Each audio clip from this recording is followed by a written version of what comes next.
l'iconique ex-femme de Johnny Hallyday, avait regretté que son premier amour soit enterré si loin de la France, après les déclarations de Sylvie Vartan, laquelle se disait vraiment triste de maintenant Johnny soit si loin de nous tous qu'il est montant. Jean-Claude Darmon, lui aussi très proche de Johnny Hallyday, lui a répondu. L'homme d'affaires attaque l'iconique chanteuse, qui fut la première épouse et premier grand amour du taulier. C'est triste ce qu'elle a pu marquer, c'est même indécent, a-t-il déclaré, cash, à RTL.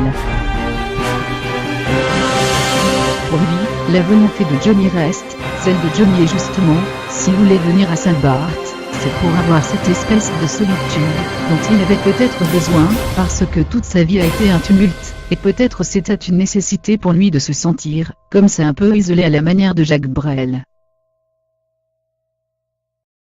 Interrogé sur l'impression qu'il y a deux plans, à savoir ceux qui soutiennent le choix de Johnny et de sa femme Laetitia, et ceux qui déplorent cette inhumation à des milliers de kilomètres de ses fans français, Darmon a répondu sans hésiter, qu'il ne répondrait pas à cette question. L'émotion nous déborde, elle est extrême. On est tous dans l'état d'être face à un séisme, nous sommes foudroyés, a-t-il ajouté. Pour lui, cela ne fait aucun doute, il l'a choisi depuis 2009, assure-t-il.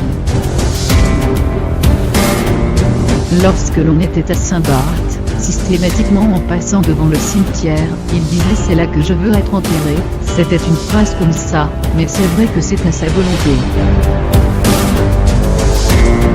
Jean-Claude Darmon a également précisé que Johnny n'avait pas imaginé ses obsèques, outre cette volonté d'être enterré au cimetière de Lorient à Saint-Barth, parce que jusqu'à la dernière seconde, il ne pensait pas partir et qu'il n'a jamais rien arrêté du tout, à commencer par son traitement contre le cancer.